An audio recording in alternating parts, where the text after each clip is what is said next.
Hi, and welcome to Elevator Pitch.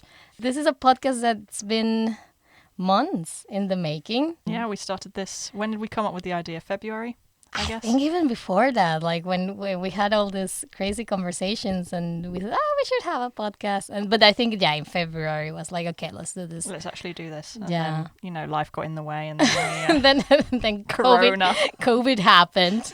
And all of kept our... happening, rather. Yeah, exactly. Kept Kept happening. And but it's finally here, Elevator Pitch. This is going to be a podcast in which me, Altair, and Hazel Isler, Hello, thank you. the beautiful Hazel Isler in front of me, we are gonna introduce each other films that the other one hasn't seen before, and then we're just gonna rip them apart. Or not, Or not. if you really like them. Exactly. Yeah. But we are gonna have a lot of fun. Yeah, so Hopefully. we're gonna... Let's hope. For your sake. So yeah, I mean, the basic structure is we'll give each other a quick pitch, give each other 5 reasons why the other should like the film. Doesn't mean they will, but give them that chance, and then we'll talk about it. Yeah, and we'll share some fun facts and but it's gonna be basically just two friends having a conversation on films that they like, and Yeah. if the other one doesn't like it, then a friendship will be ruined. Yeah, that which is happens. really awkward because we also live together, so Yeah. that would be really great. But I mean, there are a lot of people in Berlin that live with people they hate. That's so true. That's true. At least we would They fit make it in. we'd be normal for once. Exactly.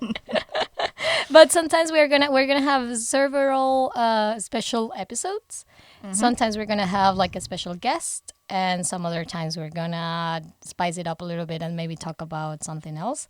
But you'll see. Hopefully, you will tune. Hang around long enough. Yeah, exactly. So should we start? Let's get started. Okay, so we thought that we could start the podcast, the first episodes, talking about favorite childhood films. And We realised we had very different childhood experiences. exactly. Yeah, and so it was my turn to go first. And my favorite film growing up was that children's classic, The Crow. The Crow with Brandon Lee. That wonderful child-friendly. Exactly, fantasy exactly. And yeah, and we got the chance to watch it on like it was on TV one day, right? And you Yeah. recorded it. Yeah. And now we're gonna We're going to talk Let's about go, it. yeah. I know, I've never seen The Crow up until this year, and now I've seen it like 3 times in the space of a few months. That's what happens. Like exactly, that's what happens. Like the first time that I saw it, I was so fascinated by it, and then I kept watching it and watching it and watching. I mean, it is a fascinating It film, is. to be fair. It is. It's an cool. amazing film. So I'm gonna give you my elevator pitch Cool. on Go The for it. Crow. So it reads: an unbelievably handsome musician gets killed after unsuccessfully trying to save his equally attractive girlfriend from being raped and murdered. A year later, a mysterious and incredibly cool crow flies to his grave to wake him up and give him supernatural powers so he can avenge his and his girlfriend's death. So what a plot that every child would Yeah, would absolutely. identify I mean, with. from the murder and the rape to the resurrection. I mean, who wouldn't want to dream of that? It's a fairy tale. It's a fairy tale. It's a fairy tale. It's something that the Grimm brothers would have written. Exactly. So Yeah. yeah, there you go. And now I'm gonna give you 5 reasons why I think not only you, Hazel, but everyone who hasn't seen the film should like the film. And one is that the direction is, in my opinion, very well accomplished. It's a very cohesive world. You'd notice that in the music and the costumes and the set design. I think it's they managed to create a world, and it really feels cohesive and that it makes sense. I think it's a good script. I read that some people have like reservations with the script. I mean, of course, it's not Citizen Kane. No. I mean, very few films are, to be fair. Exactly, but I think it's like it's a simple plot, in the sense of the motivation of the characters. Yeah, it's a pretty straightforward setup. Exactly, and but I think that the dynamic between the characters is like it's really cool, and you know the relationship between the crow and the policeman and the girl. It's like, I don't know. I feel connected to everyone's story and their characters.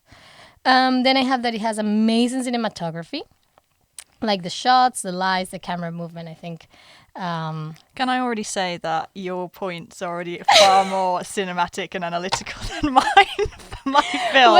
Although to be fair, mine is maybe less cinematically impressive. I was like sitting there yesterday trying to think, oh God, why is there 5 things to like about this film that I've introduced you to? But to be fair, you're gonna regret that statement in the next two next points. Okay, I should have let you finish. Exactly.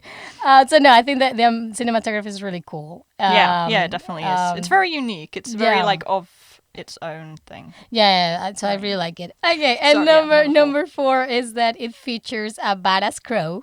Yeah. What film can you say that features a badass crow? Only The Crow. So do you remember any?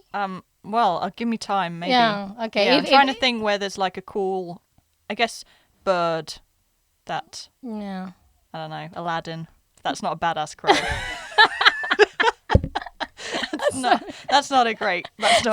So we're going to extend the criteria not to only crows, but all birds. I find it difficult. I mean, I'm sure there are films that have crows in them. I mean, crows are badass animals anyway. Exactly. They're probably some of the most badass birds out there. Yeah, probably. Well, that is. And the 5th reason and most important one is that it is the most amazing film ever made. Citizen Kane, Casablanca. The Godfather. They're okay. They're okay. Good, but you'd want to rewatch this one more often than these other ones. Exactly. Yeah.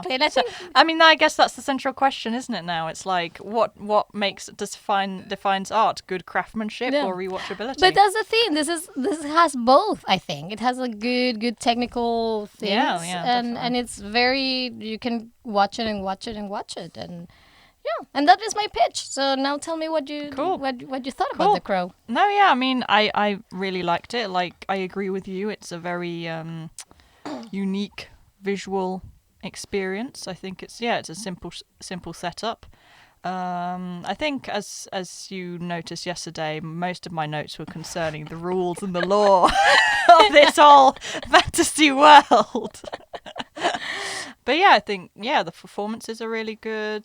I like interesting character dynamics. I think it was a good, I guess, unraveling of like who was really behind it all, and that they got their justice, so on. So I liked it. Good. Yeah, I could see the appeal for you. I mean, I must say it explains a lot about you. Once I've seen this one, and then also our other favourite film, Face Off. Yeah.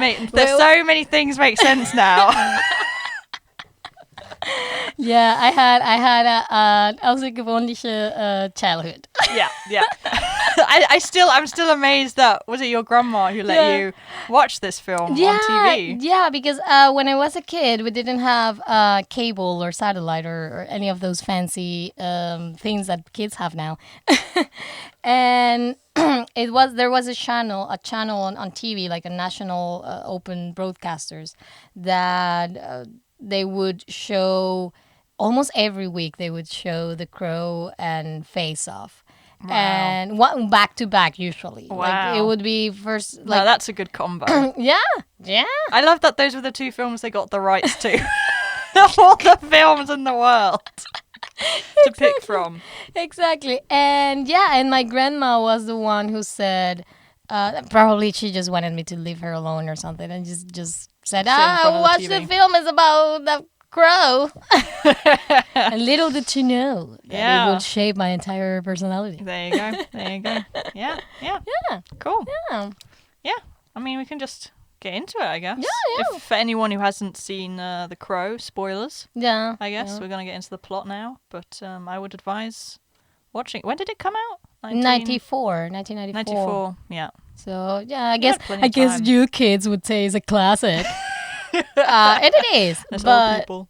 yeah. So let's break it down. Yeah, so I mean, we start on Devil's Night, don't we? For anyone, I guess this is just a.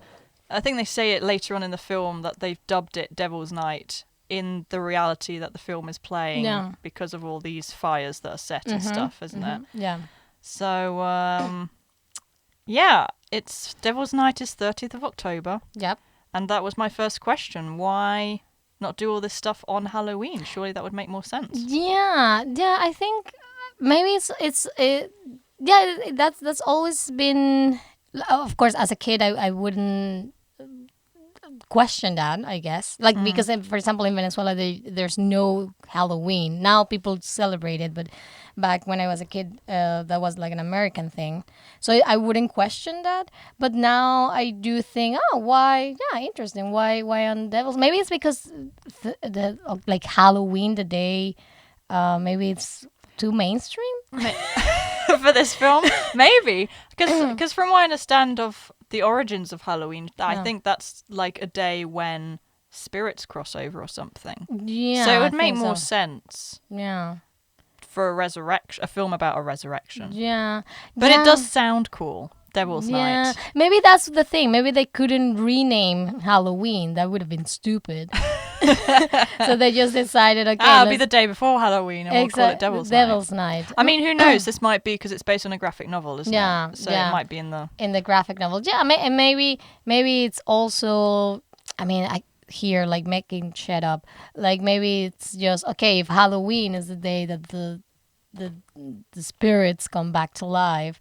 Maybe on Devil's Night you have to make an offering to the devil through fire, so that so that the souls can Come back. But then that's the thing, isn't it? Like the devil takes his time because it takes a year. This is my next question. I could already see you getting very slightly annoyed at me when I was making notes and I was questioning this beautiful film that you love since your childhood, and I'm like just picking it apart because my question is, why did it take a year for the crow to finally resurrect Brandon Lee? Yeah, I think I Eric, like sorry, Eric, I guess I should say. exactly. Brandon Lee's character. Exactly. Brandon Lee sadly didn't resurrect. I think, like I said, I think it makes more sense in terms of like it gives the criminals, the murderers, time to kind of like live their lives, forget They about think they the got whole, away with it. Exactly, to think that they got away with that.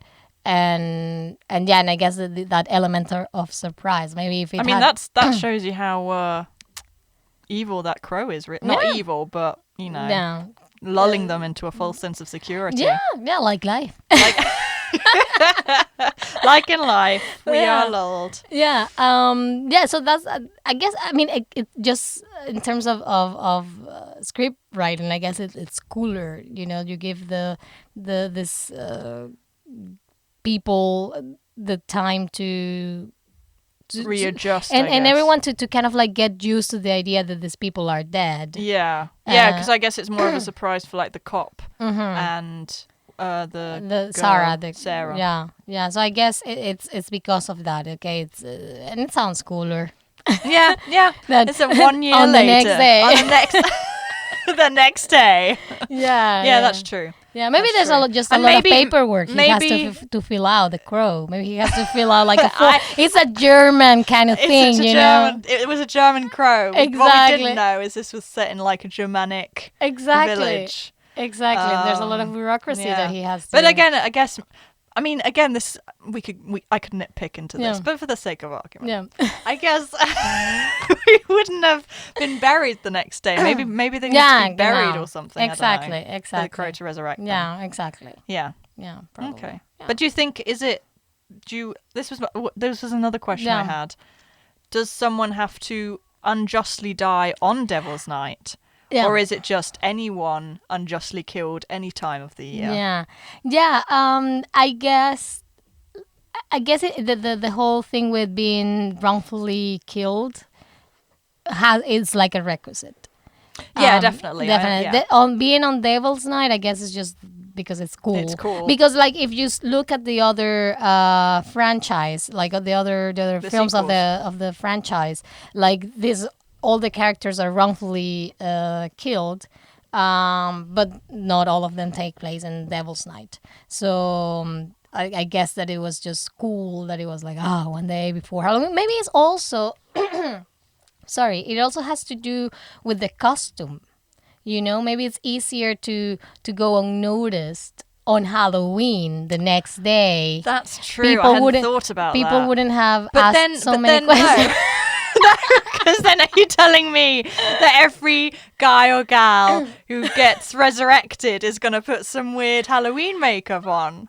Maybe, of course. Vigilante makeup. Yeah, I mean, I guess it's part of the. I guess it's just because it's cool. But like your question is like, what, like even these other characters in these other films, why did they get all dressed up? Yeah. Yes, I guess that, but that's the thing, that I think the graphic novel wasn't intended to have like a sequel of a sequel. I think like in the graphic novel, it's just this character whose girlfriend gets killed, and so does he. So he just does all this thing one time. It wasn't supposed to Happen several times. to happen several times. So I guess it's just something that, okay, was intended and to make sense for this one thing. And then, of course, greedy Hollywood, or, well, I guess that's not Hollywood, but greedy studios got like, no, we have to profit. Yeah. And somehow they managed to do three more films, and a TV show. A TV? I didn't even know there was a TV show. No, I didn't either. I found out that yesterday. And I was like, oh, shit. Wow. That's something both of our films have in common then. Yeah. Or maybe yours has a less convoluted title than mine. You'll find out in the next episode. Exactly. I'm going to spoil it now. Exactly. Yeah. Like the sequels are The Crow, City of Angels. Okay. That's number 2. It was released in 1996. Then the third one is called The Crow, Salvation, released in 2000. It's like the worst subtitles. They're so overused now. It's like Alien Resurrection. Yeah. And then the third film is The Crow, Wicked Prayer. I haven't seen.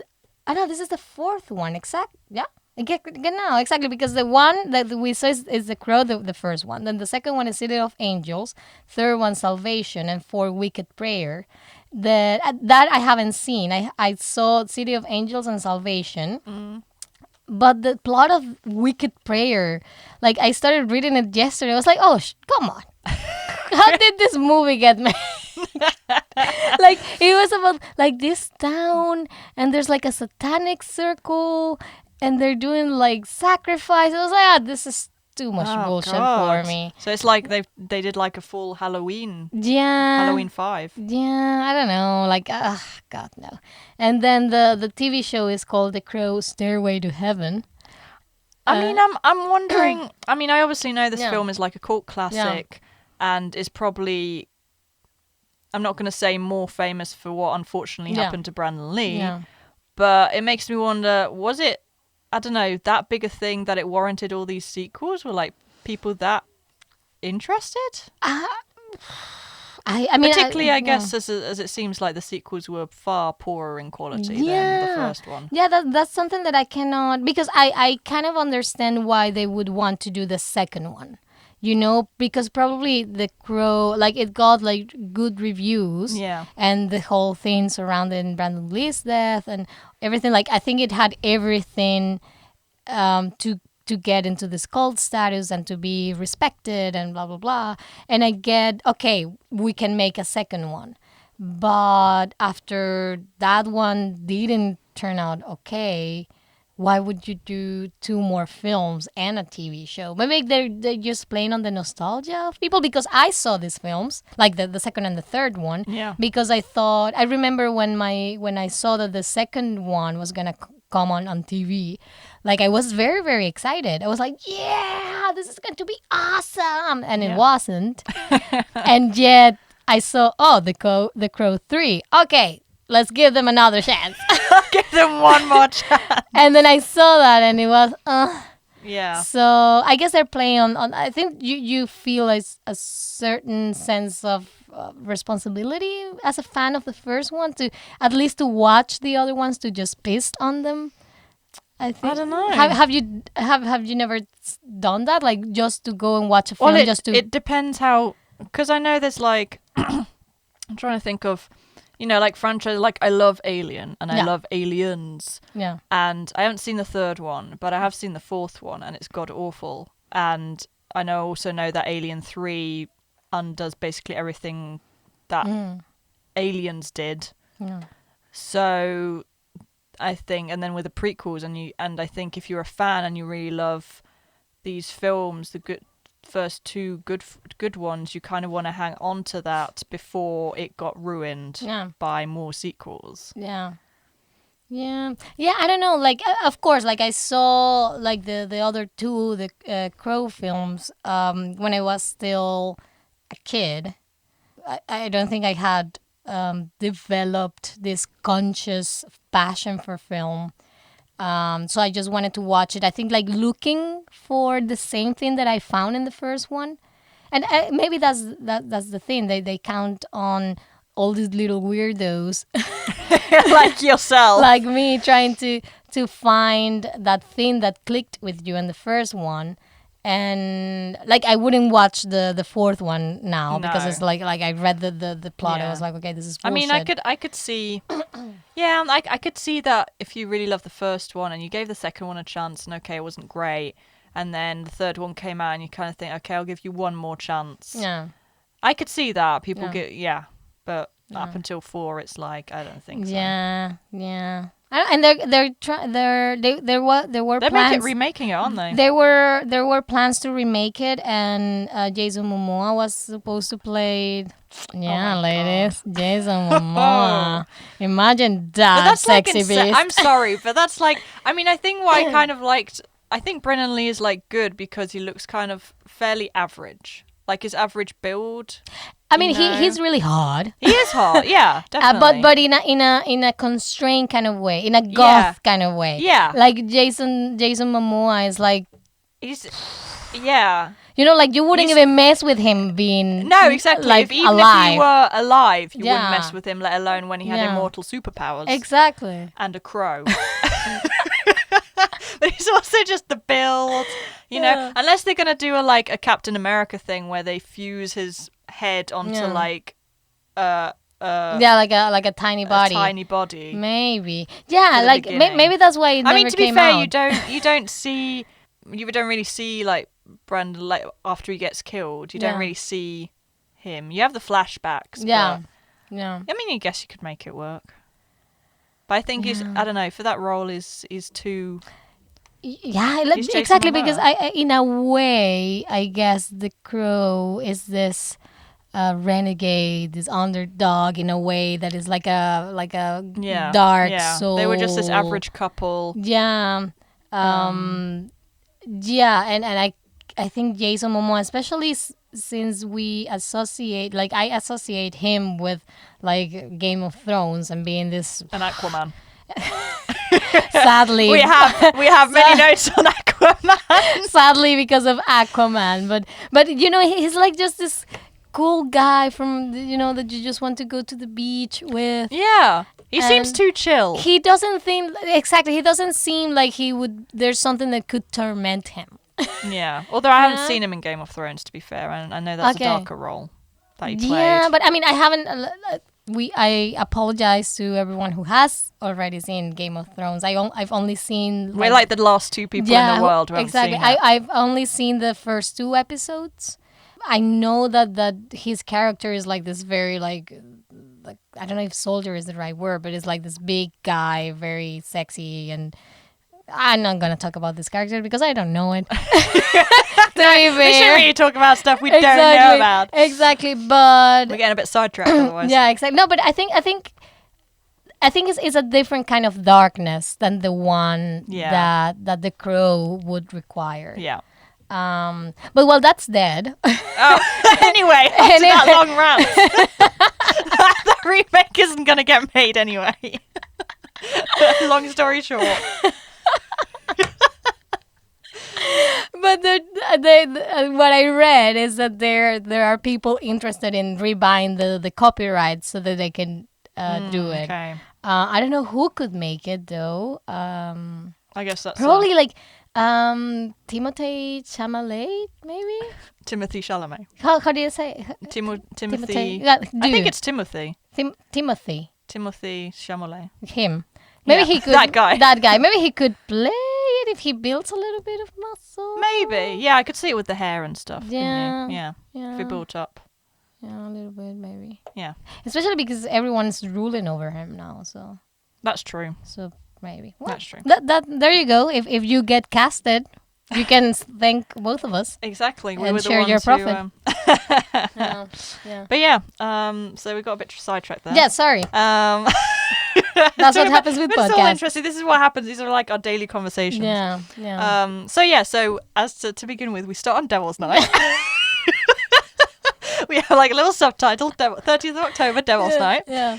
And fires are being lit Yep. all over the place. Yeah. This is this gang that the Crow, Eric Draven, Mm-hmm. played by Brennan Lee, is going to hunt down.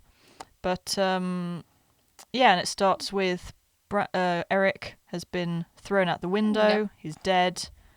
His fiance has been Taken to the hospital. being taken to the hospital. We meet Sarah, this kid that they were looking after. It's like, I guess she's like 13, and she 12, Yeah, 13, a skater something like girl, and Black Cop, who is because we'll get to a scene Yeah. where I question why I call him that. I honestly don't know his name. I didn't look his name up. He's the guy from Ghostbusters. Oh, Yeah, yes, I know- that's right.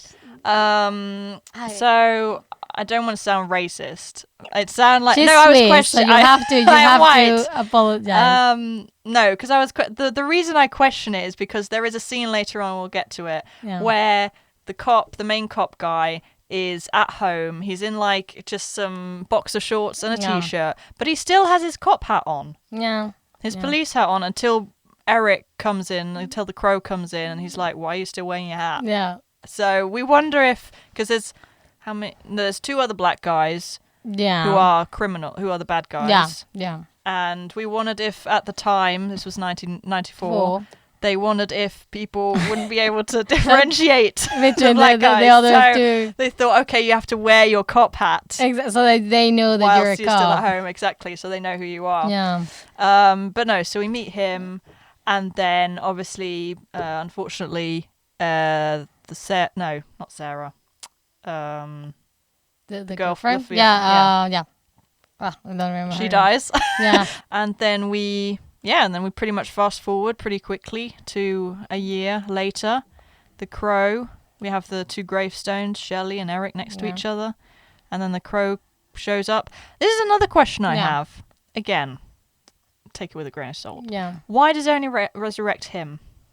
Why not both Because of he's them? the guy. Or why not? It's Exactly. a racist, sexist film, Hazel. Because that was one of my one of the few issues I had with it. Yeah. Was the fact that it's pretty much. Do you know what fridging is? No. It's this writing trope Mm-hmm. wherein more often than not, a female character, a wife, or a girlfriend is killed to motivate the The male character. Okay. male character. And that's the one. Yeah. I know it's like 1994, so Yeah. we weren't aware of these issues at the time, but that was one of the small Yeah. niggles I had. Yeah, I guess that the story of the comic was inspired by the death of the writer's fiance. Yeah, I did read that. So Yeah, I guess. I guess it's motivated by his own By a real feelings, life yeah, and by his own incident. feelings of revenge. Yeah. So I guess that if that's the motivation of the character, that makes it a little bit in terms of character building. It makes it like a much stronger motivation for him to be so angry and so tormented. The fact that he's only the one being resurrected, so they're still apart. Yeah. They can, because maybe if they both got resurrected, well, they're together. that would be it. I don't know.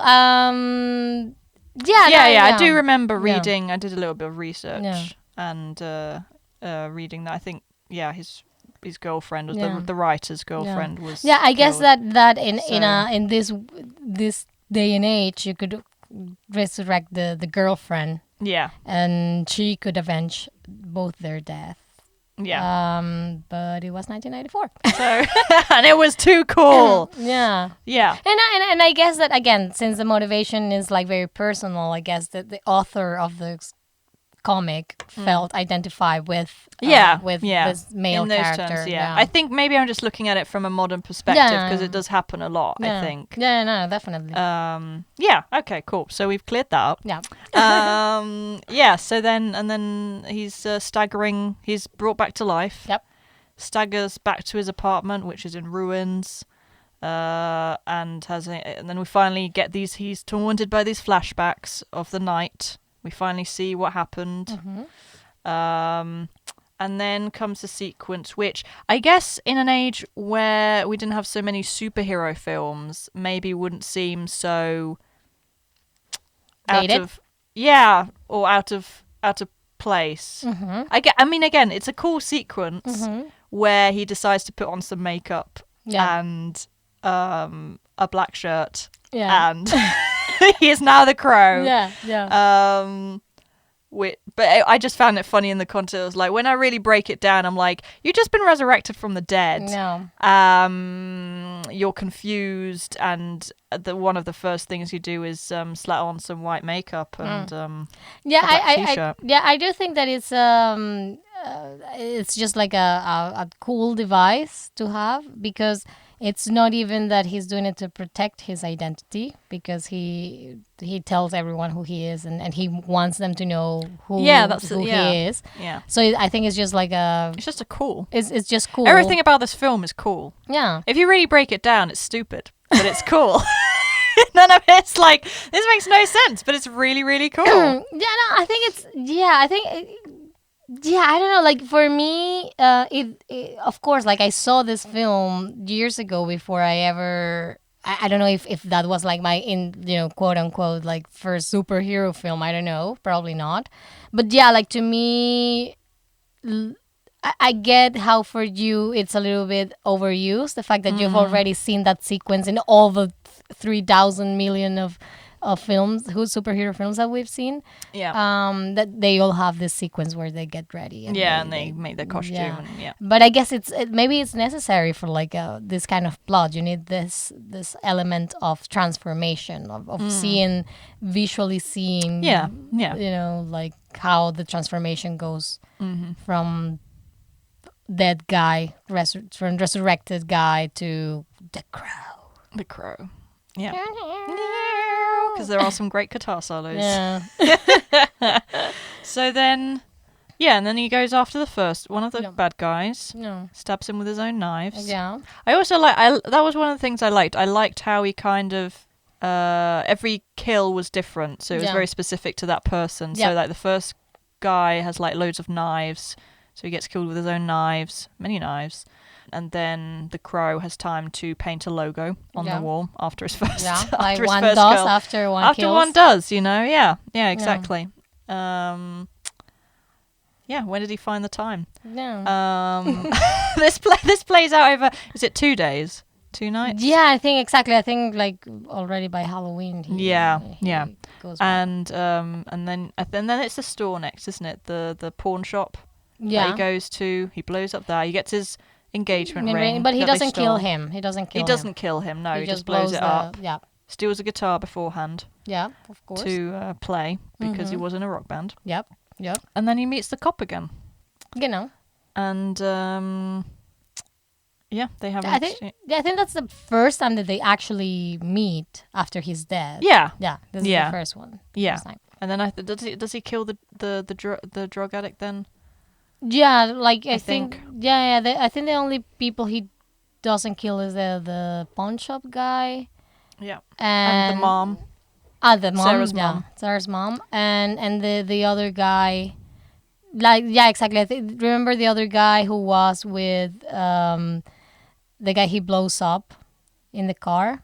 They were at Oh, this, yeah. I think he doesn't kill him in, like, he goes get him, like, in this, when they're all the bad guys of the city are together. Yeah, exactly. But I don't think he kills him in a specific way. No, that's Yeah. that was one inconsistency. Yeah, where because he just throws him out the window, doesn't he? Yeah. Maybe I don't know. Maybe I would have to. Or I guess, is rewatch it- I think 'cause he probably he threw him out. He threw him out Ah. of the window. That makes sense. Yeah. That makes sense. But what you Symbolism. Dun, dun, dun. But no, that was one of the things that I found so cool when I was a kid. The fact that he would kill each of these people using their own method. Their own methods. I thought that was, like, as a kid, as a 7-year-old, I thought that was brilliant. Yeah. I thought, like, oh, I mean, shit. I still think it's good. Yeah, exactly. But I think it's. I mean, maybe it's something that in a script nowadays we would find that's so cliche or that's so cheesy. Yeah. But I think that in this film it works because I don't think they make such a big deal out of it. You know, No. it's not like they have like a ton of exposition. Like, oh yeah, Tintin, the guy with the knife. Knives. Remember? He got well, killed. he Oh, got I shouldn't have killed. played with knives. Yeah. You know? Exactly. Yeah, some second-rate cop Yeah. just making jokes. Exactly. I think it's something that they build it up in a way for you to figure out on your own. Yeah. You know, you notice it and you okay, of course, it's the guy with the bunch of knives. Let's Yeah. just Yeah. So I Which they really show like, yeah. visually Yeah, exactly. in their fight together, which I think is a really cool, yeah. well choreographed fight. Yeah. The only thing that I did notice is that it follows that cliche of the black guy dying first. Yeah. Yeah. Like I said, I was like, okay, the black guy. This was still in the time where. Yeah. Although to be fair, it is more. I guess here we go on about diversity, but it is more diverse than a lot of films I Yeah, would have expected definitely, in 1994. Yeah, definitely. Yeah. Yeah. Has 3 black guys. 3 black guys, an Asian woman. One of them is a good guy. Asians, 2 Asians. Yeah. Yeah. Exactly. It's not Germany's Next Top Model. And that's not Germany's Next Top Model diverse, but but I think it for the time it the has time, it's yeah. not only yeah, white. that is yeah, the black guy dies first. That's true. Yeah. Yeah.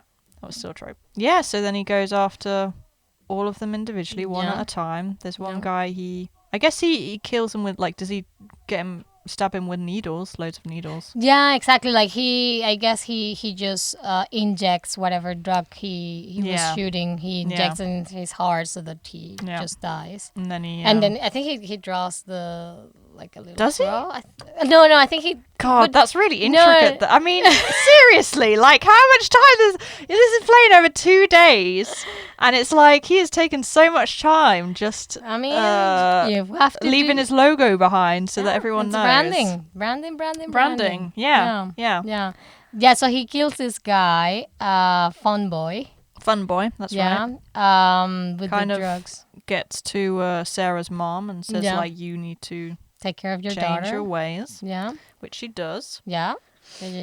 Which I really liked. I noticed that the last time that we saw the film, what they did in terms of wardrobe. Like before, when she's just this lost soul, she's always wearing black, or like a very dark color. And then when Sarah wakes up and sees her mom cooking breakfast, then she has like a white bathrobe. So I thought I found that like very interesting in terms of okay, like you're telling us that this woman is clean now. Yeah. Wow, look at you paying attention Yeah. to wardrobe and symbolism. This is what always makes me feel like a really shitty film student and filmmaker, because I'm like, oh God, I never catch these little maybe after a couple of viewings, but I don't catch Well, these I mean, I've seen details. this film 1,000 That's times. true, So yeah. it's only Yeah. fair that I notice. Yeah. Yeah. And and then in the meantime, Sarah's seen him, run into him. She goes Yeah. to the apartment, finds the cat that's apparently been there for For the a year. entire This is the year. other for- Perfectly groomed. perfectly groomed, not starved, clearly just hanging around there. And you kind of think, where were you looking for this cat? Clearly it was Yeah. just here the whole time. where she then meets Eric. There is a reunion there, which is quite nice. Yeah, I did find that was one of my of the things that I found a little bit cheesy. The way, because she's there at the apartment and she's like, "Oh, I thought you care," and then she And then turns it's like, her "Yeah, I around, do." and then it's like, "Oh, Sarah." And then it's like the lighting, the light lighting changes. Yeah, there's like and a spotlight. and then it's like this cheesy music. Yeah. And then it's like this cheesy shot of him like backlit. Yeah. And her running. I thought like, and then okay. they're hugging him. Yeah. Yeah, it's I think it's a shot that I know what they did it that way. Of course, it's a really sweet moment, but for me, it really was very different from the rest of the film. Yeah. It felt like a little bit awkward for me. Yeah, cheesier than the rest of the film. Yeah. Like I think it was such a. It broke with the atmosphere so much that they had built. It was all of a sudden. Yeah, this angelic kind of imagery, isn't it? Exactly. I think they could have made it maybe a little bit more subtle. But that's the only thing that I thought. Okay, guys, come on, keep it together. Consistency, guys. Come on. Consistency. Yeah, and then we also meet the bad guys, I guess. Yeah. This weird incestuous couple. Yeah. This is like the guy who owns the city. Exactly.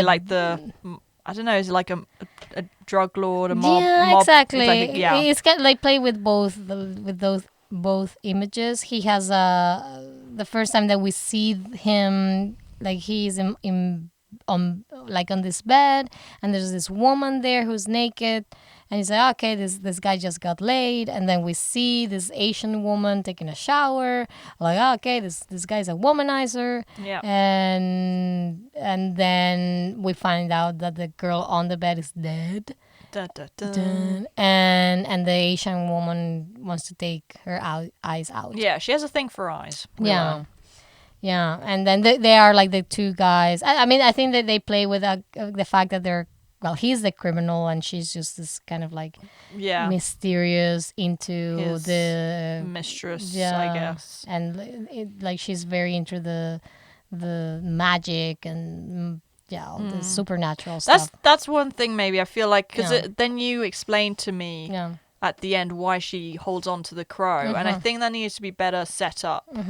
Is her, I think generally her character could have been had a bigger role, I think.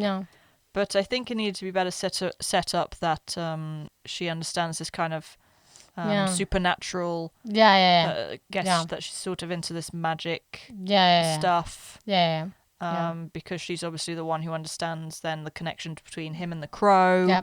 So I think that they could have done a bit more with her role. Yeah, definitely.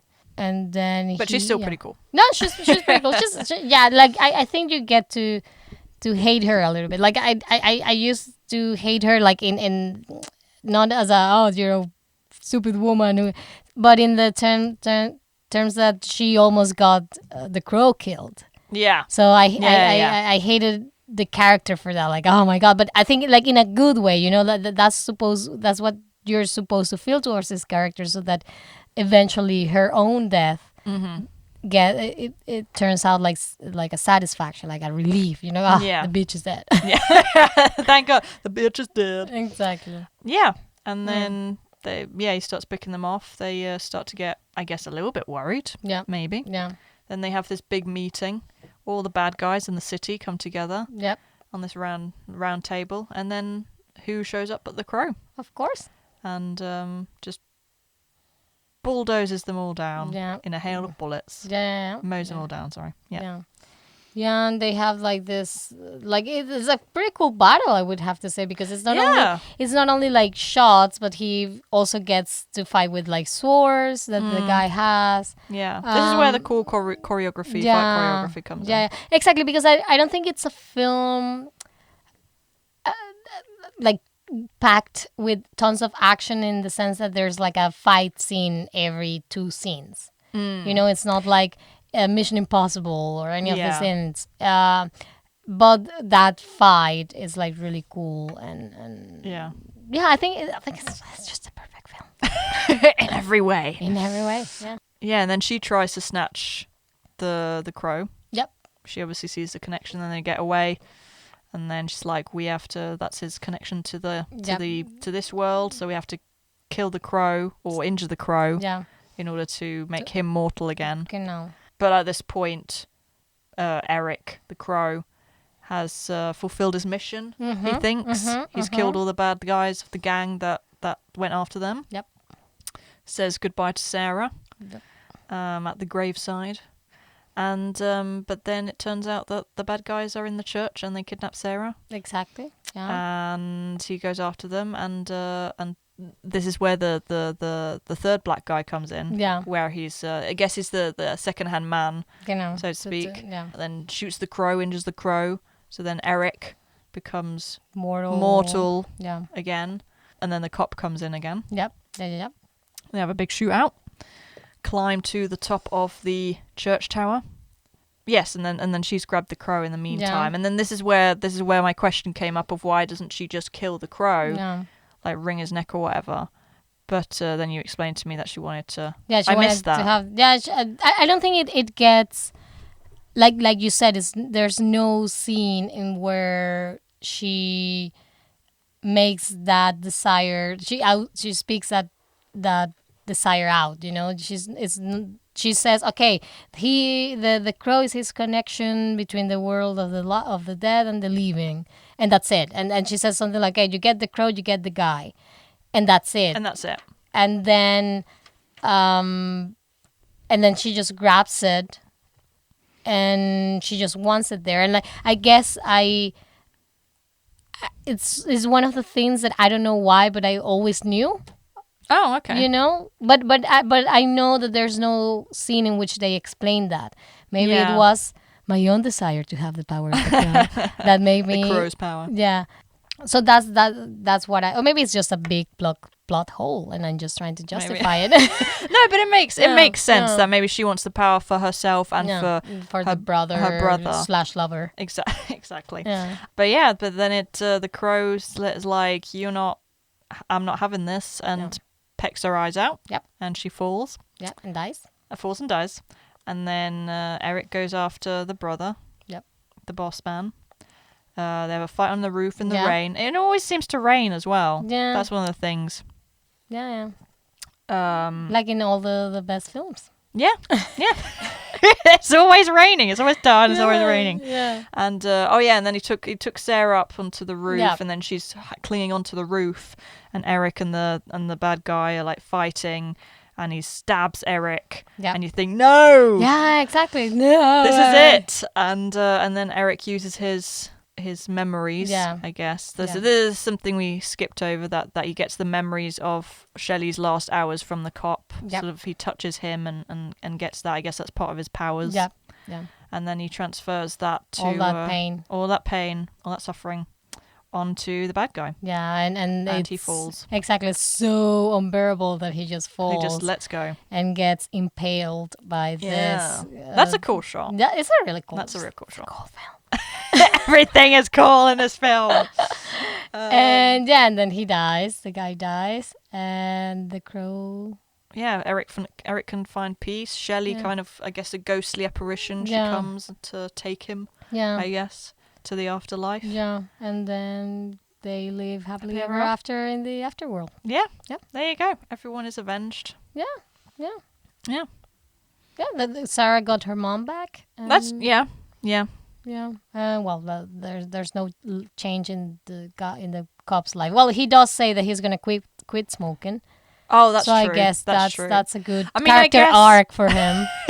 I mean, I guess, does it mean since they killed like the top bad guy, Yeah. do you think that means a lot of crime will Maybe disappear now? Exactly. Probably. Maybe. Yeah. Probably. Yeah. or some other guy will Yeah. fill his spot? Exactly. If As it's is in the Venezuela, definitely. That's always the case. But no, like it's yeah. So Yeah.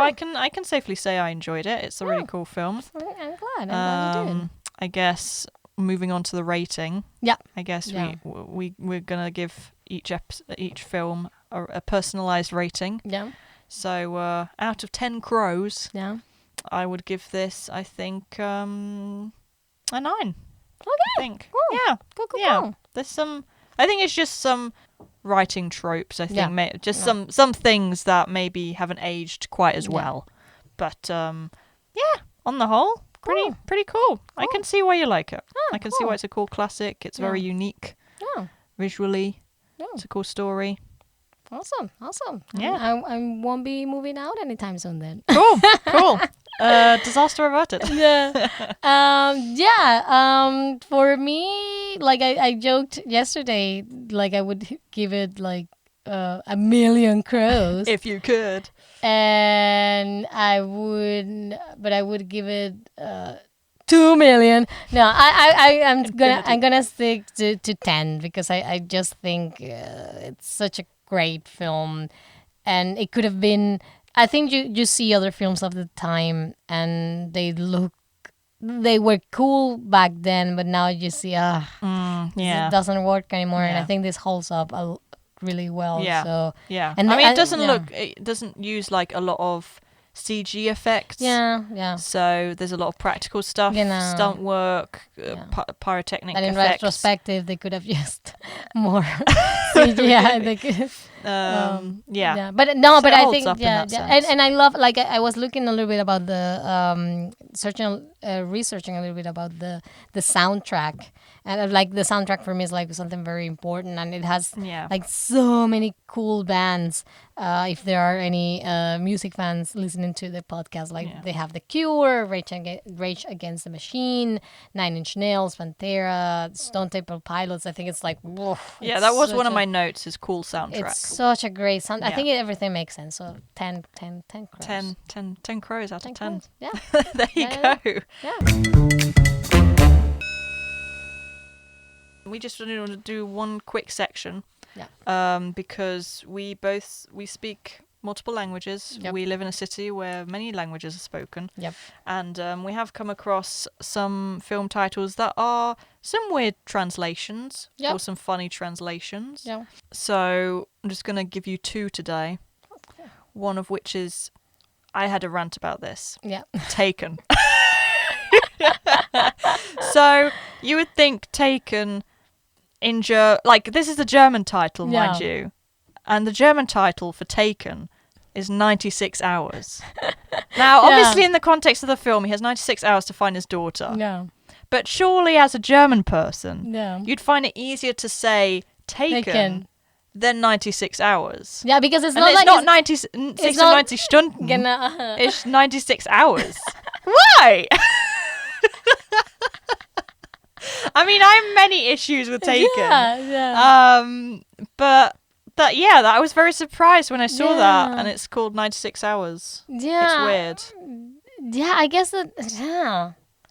And it's only And it's not 96. genommen, Yeah. in German. It's not, exactly. gestohlen. I don't know, whatever Taken is. Yeah.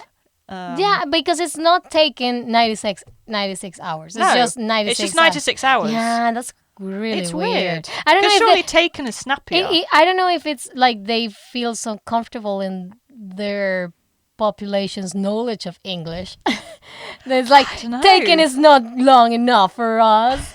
We can say 2 we can say words. 96 hours. Exactly. I don't know. Yeah, it's weird. It's a weird translation. Yeah, it would, and I think most people would have just understood taken. Exactly. Yeah. Yeah. Yeah. But there's that. And then we found another one, which Yeah. we found very funny. Yeah. We watched it yesterday. It's called Hysteria Yeah. in English. Yeah. The English title is called Hysteria. It's about the invention of the vibrator Yeah. in Victorian England. Yeah, which was the result apparently of a guy that A doctor. to cure hysteria, doctors would have to do like a massage to a lady's vagina, Yeah. and they would massage it, and that would relieve the hysteria, and it was such as But there were so many women Yeah. who apparently suffered from hysteria. that this one doctor got very, like, his hand got cramped. So that motivated fingering ladies. Exactly. So that motivated the invention of the mechanical So with vibrator. that, exactly. So with that context, Hysteria in the German title is In guten Händen, You which know, if you don't speak German literally translates as in good hands. which we found hysterical. Exactly, because then it's also because the star of the film is Hugh Dancy, who is this very cute If doctor. you know him from Hannibal. Exactly, and I think he works in this American film. What's it called? Confessions of a Shopaholic. Oh, okay. Yeah, but he's a really cute man. Yeah. And I don't know, it's just like very funny. Like, I mean, I guess I wonder if the whoever came up with these subtitles, because the film is kind of this, I guess, romantic comedy. It's funny. It's kind of funny. Yeah. Yeah. It doesn't take like its subject matter too seriously. Yeah. So I was wondering if that was the translator having a bit of fun. and Maybe, being yeah, like, probably. "In guten Händen." Yeah, probably. Yeah, I guess probably they did it with that intention. You know, when Germans tried to be funny. I thought that was a good. I think it's really, really funny. That's a better title than the actual English title. Yeah, that's true. But yeah, I think our time is running out. Yep. But this was the first episode of Elevator Pitch. I hope you guys liked it and that Hope you you liked your pitch, and yeah, maybe if you already like The Crow, we're even more convinced Yeah, to rewatch The Crow, or exactly. if you've never seen it, to watch it now. yeah, to see what we're talking about. Yeah. But hopefully you liked the dynamic and you will join us in the next episode. But thank you so much for listening. Yes. For listening, and We'll see you next time, hopefully. I'm Altair, I'm Hazel. and see you for the next elevator pitch. Well, hear you Hear you. in the next elevator pitch. Bye bye.